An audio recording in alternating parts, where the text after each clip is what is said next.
Hey everyone, Sean Green here with Card Player TV's The Poker Buzz.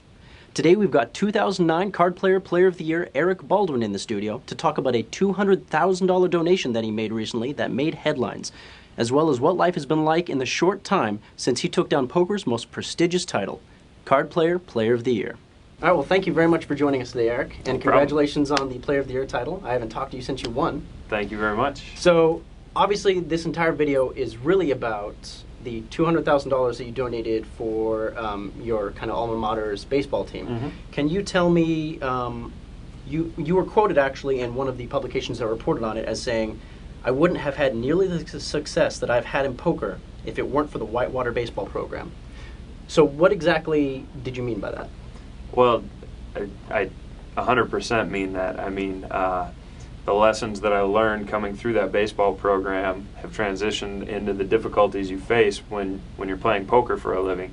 For example, we had some success as a baseball program, winning the national championship my senior year. So I learned a lot about how good hard practice and preparation can lead up to confidence and success once game time comes. And I've equated that in poker, putting a lot into trying to learn more, discuss hands with friends, and thus being confident when tournament time comes. And so I've learned a lot from that. I was also a team captain my senior year, and a separate set of challenges came along with that because there's always small conflicts within a team. So you learn a lot about conflict resolution and how different types of people react to certain situations. And I think that's transitioned really well into poker also, just in learning a lot about how different types of people react to adversity. Okay. Well, and there is some talk about there being actually a physical component to poker as well. Some people say that they actually work out and train to be better poker players. Do you think that that's actually... I think that's definitely an edge that a lot of poker players have found. I personally don't take advantage of it as much as I'd like to anymore.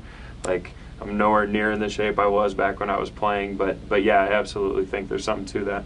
Okay. And aside from actually the baseball program, you majored in psychology, is that correct? Yes. How much do you attribute your poker success to that? More or less than baseball? I don't really use any of the textbook stuff I learned at the poker table, but again, you do a lot of thinking, and you do a lot of thinking about different types of people and why they act the way they do. So I guess it sparked an interest that it got me interested in that, and then I got better at that, and that transitioned well into poker also. Okay. Now, $200,000 is a lot of money. How did you even know that the donation was needed? Like, how did the news get to you?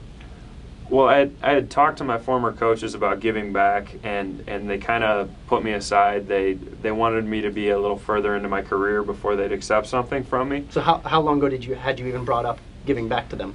Basically, right after I won my bracelet in June, I believe, and they were looking at some other fundraising routes to do renovations to the field, and so they kind of put me aside. Well, one of their major fundraisers kind of fell through. Somebody backed out, and they really wanted to get lights on the field so that they could host the NCAA regional. That's one of the prerequisites for being a host site. And so they kind of reluctantly came back to me and said, you know, you were willing to do something, you know, we're willing to let you take a gamble. and I don't know, it worked out perfectly. Okay, well, I mean, you had a lot invested in the baseball program, and I know you kind of gave it up in your senior year. Was that when it was? I didn't give it up. I ran out of eligibility my fourth year of college, and I wasn't good enough to play pro ball, unfortunately, and then I had one more year to finish my degree after that. Okay. Well, I assume there's no regrets kind of putting it off to the side because you made so much money playing poker. You can't really complain. But no, definitely no complaints. If I had to choose making this much money playing poker or making it playing baseball for a living, I'd probably play baseball, but that wasn't really realistic, so I'm super fortunate that poker's really filled that void. Okay. Well, kind of keeping on the topic with charity and poker, what kind of role do you think charity should play in a professional poker player's life? I really think that's up to the individual. Like, I would not hold it against somebody if they won the exact same amount I did last year and didn't give a dime. If I mean, that's their personal choice. I'm not one to tell other people what to do with their money. That being said, I think it's successful poker players are in a unique situation where they have the ability to, and if there's something they truly believe in and or can help, that's helped them along the way, I'm all for it. Okay. And are you one to participate in like charity poker tournaments or anything of that nature? I've played in several, and I think they're awesome. Like all the there seems to be like a boom in charity tournaments over the last year, and all of the causes that I've seen are great ones. So I'm all about those. Okay.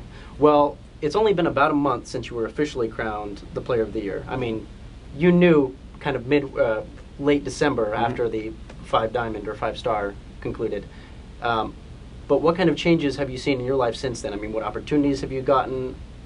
I guess the biggest one was signing with Ultimate Bet, and or UB is the new rebrand is, and I've been super busy with that. You know, doing media and photo shoots and video stuff, and just kind of getting a feel for being a part of that.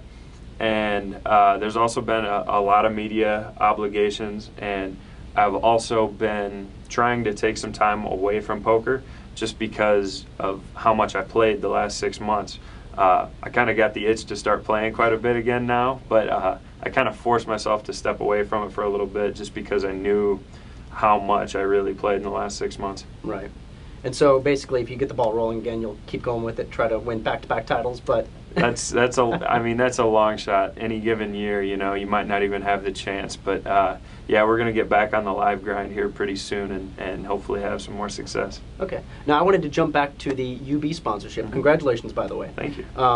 Obviously, when you do get sponsored by UB, though, nowadays there is some sort of controversy that comes with it. Joe Seabach recently signed with them, and they're trying to sign people to give them a sense of trustworthiness, a sense of credibility back now, because they're trying to regain people's trust. What has been people's reaction to you when they heard that you got signed with them? I've had nothing but positive news or positive reaction, honestly. Like all of my close friends that I talk about these things with, they've been nothing but supportive and think it's awesome. I'm super happy with the rebrand of UB. You know, they cleaned house, have like some great people at the head of things now, and super excited about guys like Seabach and myself, like moving the site forward. And I'm just super excited to be able to work on a team of pros that are both talented and like diverse personality-wise, and be able to do Aruba with all those guys. It's going to be a ton of fun. Okay. Now, one of the other perks that you get by virtue of being the Card Player of the Year is an invite to the NBC Heads Up Championship. I know that I've been following you on Facebook, and you were pretty excited once you realized that you were definitely going to get an invite. That was definitely one of the coolest perks about winning, getting an automatic bid into that when obviously without winning it I never would have been invited because I'm not like a big TV personality or anything, but it's going to be a tremendous opportunity to get some major TV coverage, and hopefully I draw some celebrity that doesn't know how to play poker in the first 2 rounds. Well, then what kind of celebrity do you want? I mean, because some I'm not celebrities going to call anybody play. out because that's setting it up for I'll actually draw them, and then they'll kick my butt. You get Shannon Elizabeth, she's gone deep a few times. That's so. right. That's right. So no, the people who drew her the first few times, they were happy about it. So So I'm not going to make that mistake. I'm just going to practice my heads up, sit and go game, and examine the structure a little bit and have fun with it mostly. Okay. Well, I really appreciate you coming in for this interview. No Thank problem. you very much. Thank you. And thank you guys for watching the Poker Buzz on Card Player TV.